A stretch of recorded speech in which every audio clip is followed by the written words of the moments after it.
Imagine waking up every night to the same vivid, terrifying nightmare. Your heart is pounding, your sheets soaked in sweat. Or imagine reliving over and over again a moment so painful you would give anything to forget it. For many people with post-traumatic stress disorder or PTSD, this isn't just a bad dream, it's their reality.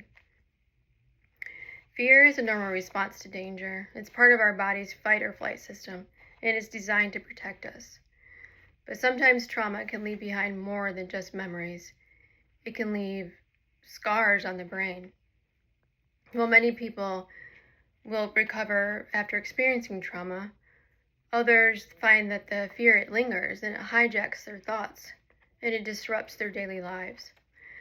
According to the National Institute of Mental Health, about 6 in every 100 people will experience PTSD at some point in their lives.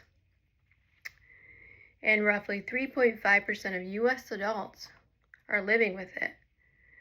Behind every one of those statistics is a person trying to feel safe in their own mind. PTSD can affect anyone.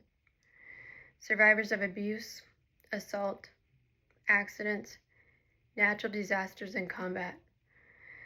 This topic, it's very personal to me. My husband, he's a combat veteran. He's also a recipient of the Purple Heart. He was diagnosed with PTSD. To me, he's a hero. He doesn't see himself that way, though. I've watched him struggle. He sought help. But it's shown me how complex this condition can be. And it's also shown me how difficult it can be finding the right treatment plan. So today, I want to inform you about PTSD, what causes it, what it looks like, and how it can be treated. Because understanding this condition helps us not only support the people in our lives who are affected, but it can also reduce the stigma that often surrounds mental health. So let's start with what PTSD is and where it comes from. According to the National Institute of Mental Health, PTSD can develop after experiencing or witnessing a traumatic event. Something that's far beyond the usual stressors of everyday life. And this can include combat exposure, physical, sexual assault, a serious accident, or natural disaster. But PTSD isn't just about the memory of what happened. It's about how the brain processes the trauma. Research from NIMH shows that PTSD can affect specific areas in the brain, like the amygdala and the prefrontal cortex. These areas are responsible for processing emotions and controlling fear responses. When someone has PTSD, the amygdala, it becomes overreactive, and the prefrontal cortex becomes underreactive. And this imbalance, it explains why someone with PTSD might seem hyper-aware of danger, and they react strongly to triggers or have trouble controlling emotional responses. And this isn't a matter of willpower. PTSD, it changes how the brain works. And trying to manage it alone can be incredibly difficult. That's why professional treatment and support are often absolutely necessary. So now that we understand what causes PTSD, let's talk about what it looks like. So the symptoms of PTSD typically fall into categories.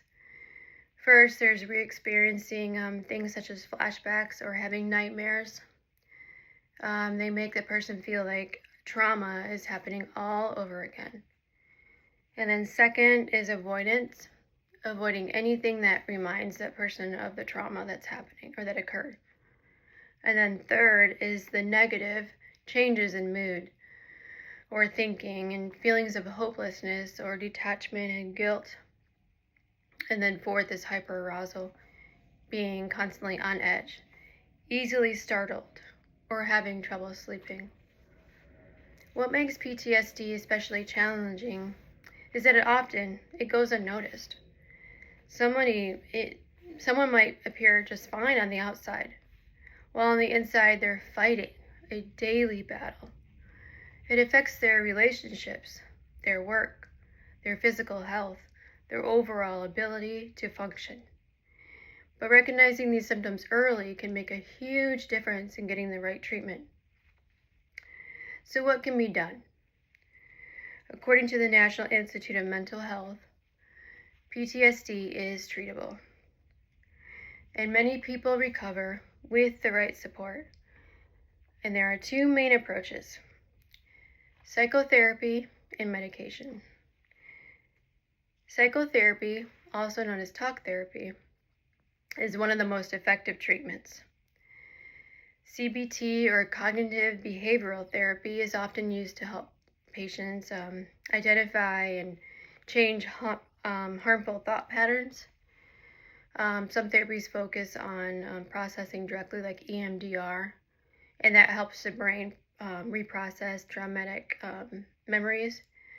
And therapy can be a one-on-one or group settings, or your family can even get involved. And then medication can also play a vital role. PTSD is linked to imbalances in the brain, as we talked about. And those imbalances in brain chemicals called neurotransmitters. Certain antidepressants, specifically 2 SSRIs and 1 SNRI, are approved to help reduce symptoms by restoring chemical balance in the brain. In addition,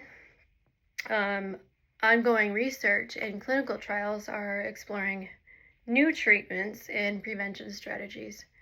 So the future is hopeful, and new ways of understanding are emerging all the time. So to wrap this up, PTSD is serious. It is often misunderstood. It's not just about being stuck in the past either. It's about how trauma physically alters the brain and the body's response to stress. So today I've shared with you the causes of PTSD, the symptoms to look for, and the treatments that offer hope. This knowledge isn't just informative, it's powerful. It helps us to approach those who suffer not with judgment, but with empathy. It helps us to recognize the signs early and advocate for professional help. Most importantly, understanding PTSD reminds us that healing is possible. Whether it's a loved one, a friend, or even yourself, no one has to go through it alone. Thank you.